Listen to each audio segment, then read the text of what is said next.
കർത്താവിൻ്റെ അമ്മയുടെ അടുക്കൽ ദൂതൻ വന്ന് പറഞ്ഞു,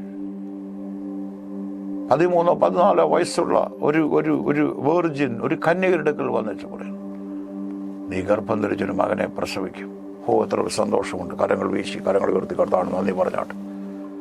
ഓരി ബാല റാബ ഷീന റാന്തര വചനത്തിന്റെ വാതിലുകളെ തുറന്നെടുത്ത പരിശുദ്ധാത്മാവിനെ നന്ദി പറയുന്നു. നീ ഗർഭം ധരിച്ചൊരു മകനെ പ്രസവിക്കുന്നത് മാത്രമല്ല, അവൻ ഇന്ന ദാവീദിന്റെ സിംഹാസനം അവനിരിക്കും. യാക്കോബ് ഗ്രഹത്തിന് അവൻ എന്നേക്കും അധിപതിയായിരിക്കും.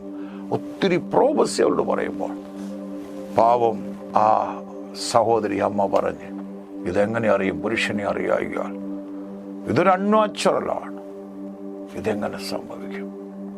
ഒറ്റ മറുപടിയെ ദൂതൻ പറഞ്ഞുള്ളൂ.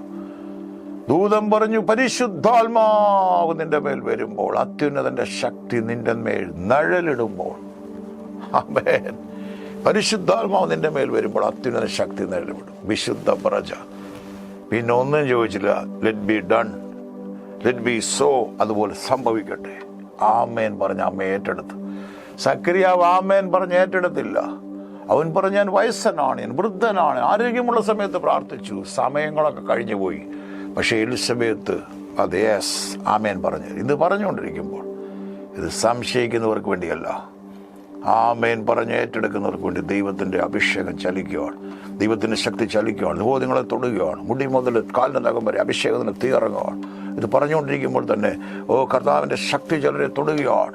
ദൈവമേ നീ അറിയുന്നത് നീ പറയാൻ തുടങ്ങുമ്പോൾ അത്ഭുതങ്ങൾ സംഭവിക്കുകയാണ്. ദൈവമേ എനിക്കത് അറിയത്തില്ല, എനിക്കത് ഗ്രഹിക്കാൻ കഴിയത്തില്ല, എൻ്റെ ബുദ്ധിക്ക് അത് പറ്റത്തില്ല, കർത്താവേ നീ അതറിയുന്നു എന്ന് പറയുമ്പോൾ കാര്യങ്ങൾ ദൈവം ചെയ്യുകയാണ്. എൻ്റെ നമുക്കറിയത്തില്ല, ദൈവത്തിന് എൻ്റെ അറിയാം. ബ്ലൂപ്രിന്റ് ദൈവത്തിൻ്റെ കയ്യിലുണ്ട്. വിളിച്ചിറക്കിയ അബ്രഹാമിൻ്റെ തലമുറ. അതുകൊണ്ട് വേദപുസ്തകം നമുക്ക് ഏറ്റവും സന്തോഷകരമായ ഒരു ഭാഗമുണ്ട്. നമ്മൾ ധ്യാനിച്ചു കഴിഞ്ഞാൽ നമുക്കറിയാം, മൽക്കിസദേക്കിനെ യുദ്ധം ചെയ്ത് മടങ്ങി വരുന്ന അബ്രഹാം വരുമ്പോൾ അവൻ്റെ കടിപ്രദേശത്ത്, അതായത് അവൻ്റെ ആ ലോയിൻസ് ഉള്ളിൽ ലേവി ഉണ്ടായിരുന്നു. 4 തലമുറ. അന്ന് ഇസാക്ക് വന്നിട്ടില്ല, യാക്കോബ് വന്നിട്ടില്ല. ലേവി ഉള്ളിൽ. റിബേക്കോട് പറഞ്ഞ് 2 രാജ്യങ്ങളാണ് നിന്റെ ഉള്ളിൽ. ആ ദൈവം എന്ന് വിളിച്ചു പറയുന്നു. നീ ഒന്നും കാണുന്നില്ലായിരിക്കാം, ശൂന്യത മാത്രമായിരിക്കാം നീ കാണുന്നത്, നിരാശകൾ മാത്രമായിരിക്കാം, പരാജയങ്ങൾ മാത്രമായിരിക്കാം നിന്റെ മുമ്പിൽ. പക്ഷേ മുമ്പിലുള്ള സന്തോഷം അപമാനം അലക്ഷ്യമാക്കി ക്രൂശിനെ സഹിച്ച ഒരു വിശ്വാസന നായകനും പുറത്തു വരുന്ന കർത്താവ് പറയും, അവനിൽ തന്നെ നീ ആശ്രയിച്ചു. ഇവിടെ പൗലോസ് പറയുന്നു, ശരീരത്തോടുകൂടി ശരീരം കൂടാതെ ഒന്നും അറിയുന്നില്ല, ദൈവം അറിയുന്നു. ഞാൻ ആ പോയിന്റ് നിർത്തിയിരിക്കുകയാണ്. ദൈവം അറിയുന്നു എൻ്റെ കാര്യങ്ങൾ. ഞാൻ മുമ്പോട്ട് വരികയാണ്. അയ്യോ എൻ്റെ കുഞ്ഞിൻ്റെ ഭാവി ദൈവം അറിയുന്നു. അയ്യോ എനിക്കൊരു തലമുറ ലഭിക്കുമോ ദൈവം അറിയുന്നു. ഞാൻ നന്ദിയോട് ശ്രദ്ധിക്കുന്നു. ദൈവമാർക്കും കടക്കാരനല്ല കേട്ടോ, ദൈവമാർക്കും കടക്കാരല്ല. എനിക്കൊരു സഹോദരി അറിയാം, ഒരു മകളെ എനിക്കറിയാം. ഞാൻ ദൈവത്തെ സ്തുതിക്കുന്നു. ഒരു മകളുണ്ടായിരുന്നു, വീണ്ടും ഒരു കുഞ്ഞ്. ആ 7 മാസമായപ്പോൾ ഇൻഫെക്റ്റഡായി. ആ ഡെഡ് ബോഡിയാണ് ആ കുഞ്ഞിൻ്റെ കിട്ടുന്ന കയ്യിൽ. കരഞ്ഞു, എല്ലാവരും കരഞ്ഞു. ആമേ. എന്നാൽ ആ വാഗ്ദത്തം പോലെ വീണ്ടും ദൈവം കൊടുത്തു. ഇവിടേക്ക് നഷ്ടങ്ങൾ വന്നെങ്കിൽ, ശൂന്യത വന്നെങ്കിൽ, പരാജയം വന്നെങ്കിൽ, ഇനിയും ഒരു എഴുന്നേൽപ്പ് കാണുന്നില്ലെന്ന് നീ ചിന്തിക്കുന്നുണ്ടെങ്കിൽ, അവിടെയെല്ലാം ദൈവത്തിൻ്റെ കരത്തിൻ്റെ അത്ഭുത ശക്തി നിനക്ക് വേണ്ടി വെളിപ്പെടാൻ പോവാ. ദൈവം അറിയുന്ന ഞാൻ മുമ്പോട്ട് പോകട്ടെ. നന്ദിയോടെ സ്തുതിക്കുന്നു. ആ മനുഷ്യൻ പറുദീസയോളം എടുക്കപ്പെട്ടു, 3-ാം സ്വർഗത്തോളം എടുക്കപ്പെട്ടു. വേറൊരു മനുഷ്യനെ കുറിച്ചല്ല, അകത്തെ മനുഷ്യനെ കുറിച്ചാണ് പോലീസ്. അകത്തെ മനുഷ്യൻ, അകത്തൊരു രൂപാന്തരം വരണം, അകത്ത് ചിലത് ജനിക്കണം. അതാണ് യേശു ക്രിസ്തു എന്ന സീഡ്. ഒരുവൻ യേശുവേ നീ എൻ്റെ കർത്താവിൻ്റെ ഹൃദയത്തിലേക്ക് വരണമെന്ന് പറയുമ്പോൾ, വിശ്വസിക്കുമ്പോൾ ആ വ്യക്തിയുടെ ഉള്ളിൽ ആ ജീവന്റെ തുടുപ്പുണ്ടാവുകയാണ്. അതാണ് വളരുന്നത്. അതാണ് ക്രിസ്തുവിൻ്റെ തലയോളം വളരുന്നത്. ആ അകത്തെ മനുഷ്യൻ, ദൈവാനുരൂപമായി സൃഷ്ടിക്കപ്പെട്ടവൻ. നന്ദിയോട് സ്തുതിക്കുന്നു. ലോകം അതിനെ സബ് കോൺഷ്യസ് മൈൻഡ് എന്നല്ലേ വേറെ തലങ്ങളൊക്കെ പറയുമായിരിക്കും. പക്ഷേ ഒരു വ്യക്തി വിശ്വസിക്കുമ്പോൾ അവൻ്റെ ഉള്ളിൽ അത് തന്നിൽ തന്നെയുള്ള ആത്മാവിൻ്റെ ഒരു ശക്തിയെക്കുറിച്ച് അവർ പറയുമ്പോൾ, ദൈവാത്മാവിനാൽ അകത്തൊരു മനുഷ്യൻ രൂപാന്തരപ്പെടുകയാണ്. കർത്താവിൻ്റെ അമ്മ വിശ്വസിച്ചപ്പോൾ വചനം ജഡമായി തുറന്ന് കൃപയും സത്യവും നിറഞ്ഞവനായി പാർത്ത പോലെ നമ്മുടെ ഉള്ളിൽ ചിലത് ഉരുവാകുകയാണ്.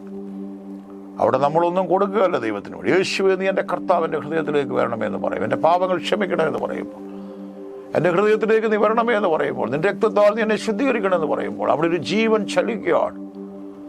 അവിടെയാണ് അകത്തെ മനുഷ്യനെ കുറിച്ച് പൗലോസ് പറയുകയാണ്. ഇന്നർ മാൻ അത് വളരുകയാണ്.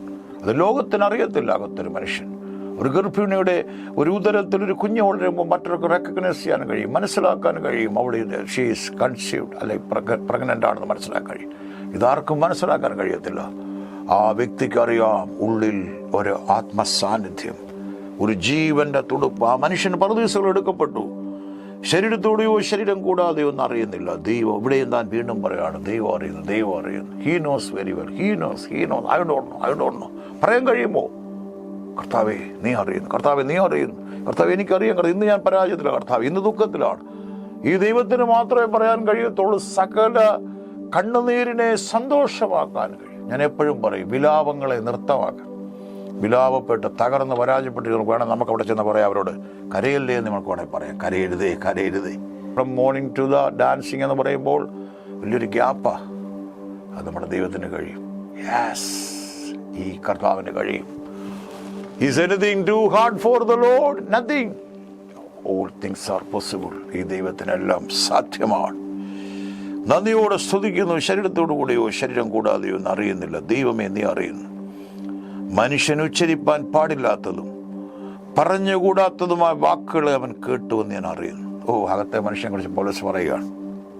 ശരീരം കൂടാതെയോ എന്ന് ഞാൻ അറിയുന്നില്ല, ദൈവം അറിയുന്നു. മനുഷ്യൻ ഉച്ചരിപ്പാൻ പാടില്ലാത്തതും പറഞ്ഞുകൂടാത്ത വാക്കുകളെ അവൻ കേട്ടുവെന്ന്.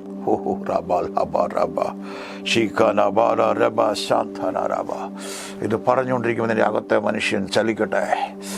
മറിയ വന്ദനം പറഞ്ഞപ്പോൾ എലിശബേത്തിന്റെ ഉള്ളിൽ പിള്ള തുള്ളി എന്ന് പറയുന്നു. അകത്തെ മനുഷ്യൻ ചലിക്കട്ടെ. അഭിഷിക്തന്മാർ കേൾക്കുന്നെങ്കിൽ അഭിഷേകത്തിന്റെ ശക്തിയാൽ നിറയട്ടെ. ജീവൻ ചലിക്കട്ടെ. നിരാശപ്പെട്ടിരിക്കുന്നവരുടെ മേൽ സ്പർശനം ഉണ്ടാകട്ടെ. നിരാശപ്പെട്ട ചുരച്ചെടി തണലിൽ പിതാക്കന്മാരെക്കാൾ ഞാൻ നല്ലവനല്ലെന്ന് പറഞ്ഞ ഏലിയാവിനെ ആ ചുമരിൽ തട്ടിയ പോലെ ദൈവ സാന്നിധ്യം അവരുടെ മേൽ അടിക്കട്ടെ. അത് തകർക്കാനല്ല, എഴുന്നേറ്റ് കർത്താവിന് വേണ്ടി യുദ്ധം ചെയ്യാൻ, കർത്താവിന്റെ രാജ്യത്തിന് വേണ്ടി നിൽപ്പാൻ, ദൈവത്തിന്റെ പർവ്വതമായ ഓരോപോളം ചലിക്കാനുള്ളൊരു അഭിഷേകം കുഞ്ഞുങ്ങളുടെ മേൽ വീഴട്ടെ. യേശുവിൻ the mighty name of Jesus right now receive your miracle and a great outpouring. Yes, come upon you right now, receive your miracle. ദൈവത്തിന്റെ ശക്തി ഇപ്പൊ തന്റെ കുഞ്ഞുങ്ങളുടെ മേൽ. യെസ്, വിശ്വസിക്കുന്നവർ മാത്രം കരങ്ങളടിച്ച് കരങ്ങൾ ഉയർത്തി ഏറ്റെടുത്താണ്ട് വിശ്വാസത്തോടെ ആ വചനം പറയുന്നു. ആമേൻ, ഹല്ലേലൂയ. മനുഷ്യർക്ക് ഉച്ചരിച്ചുകൂടാൻ കഴിയാത്ത അതാണ് പറയുന്നത്. വേണ്ടവണ്ണം പ്രാർത്ഥിക്കണം നമുക്ക് അറിയുന്നില്ല. റോമർ 8:26 അറിയത്തില്ല. Spirit helps us in our infirmities, weakness. നമുക്കറിയത്തില്ല. And the Father who knows every heart, he understands what the Spirit says. എന്താണ് ആത്മാ പറയുന്നത്? ഉച്ചരിച്ചുകൂടെ നേരക്കങ്ങളാൽ അതിനെ പരിഹസിക്കുന്നുണ്ട് അന്യഭാഷകൾ. ആത്മാവിൽ വീണ്ടും ജനിച്ചൊരു ദൈവബോധലിന്റെ സംസാരം വ്യത്യസ്തമാണ്. ഒരു മലയാളി സംസാരിക്കുന്നുള്ള വെള്ളക്കാരൻ സംസാരിക്കുന്നുള്ള മറ്റൊരു ഭാഷക്കാരൻ. അകത്തൊരു മനുഷ്യൻ രൂപാന്തരപ്പെടുമ്പോൾ ദൈവാനുരൂപമായി ദൈവത്തിന്റെ സ്വരൂപത്തിലും സാദൃശ്യത്തിലും ദൈവരാജ്യത്തിന്റെ ശക്തി ഉച്ചരിച്ചുകൂടാത്ത ഞരക്കങ്ങളാൽ യേശുവിന്റെ നാമത്തിൽ ഇന്ന് അങ്ങനെ ഇതുവരെ അങ്ങനെയുള്ളൊരു അന്യഭാഷ കൃപാവരം ലഭിക്കാത്തവരുടെ മേൽ ദൈവത്തിന്റെ ശക്തിയാൽ മണിക്കൂറുകൾ പ്രാർത്ഥിപ്പാൻ, മണിക്കൂറുകൾ അന്യഭാഷയിൽ ജാഗരിപ്പാൻ, മണിക്കൂറുകൾ കർത്താവിന് വേണ്ടി നിലനിൽക്കാനുള്ളൊരു പവർ തന്റെ കുഞ്ഞുങ്ങളുടെ മേലേക്ക് വ്യാപരിക്കട്ടെ. പോലീസ് പറയുക, തന്റെ അകത്തെ മനുഷ്യനെ കുറിച്ച്, വേറൊരു മനുഷ്യനെ കുറിച്ചല്ല. പുറമേ ഉള്ളവനുണ്ട്.